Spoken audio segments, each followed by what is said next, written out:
Online மூலம் பணம் பரிமாற்றம் செய்யும் யுபிஐ சேவையில் பாதிப்பு ஏற்பட்டுள்ளது. இதனால் நாடு முழுவதும் உள்ள பயனாளர்கள் சிரமம் அடைந்தனர். இந்தியர்களின் அன்றாட வாழ்க்கையில் தினமும் ஆன்லைன் பரிவர்த்தனைகள் முக்கிய பங்காக மாறிவிட்டது. டீ கடை முதல் ஷாப்பிங் மால் வரை டிஜிட்டல் முறையில் பணம் செலுத்துவதில் மக்கள் ஆர்வம் காட்டி வருகின்றனர். இதற்காக ஜிபே, போன்பே, பேடிஎம் உள்ளிட்ட செயலிகளை பயன்படுத்தி வருகின்றனர். இந்நிலையில் இன்று 11 மணி முதல் யுபிஐ டிஜிட்டல் முறையிலான பரிமாற்றம் சேவையை இந்த செயலிகள் பயன்படுத்த முடியாத நிலை ஏற்பட்டது. இந்தியா முழுவதும் உள்ள டிஜிட்டல் பயனாளர்கள் பணத்தை பரிமாற்றம் செய்ய முடியாமல் தவித்தனர். யுபிஐ பணப்பரிமாற்றம் செலுத்த முடியவில்லை என்று புகார் தெரிவித்துள்ளனர்.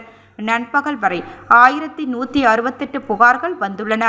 அவற்றில் கூகுள் பே பயனர்கள் 96 சிக்கல்களை புகார் தெரிவித்தனர்.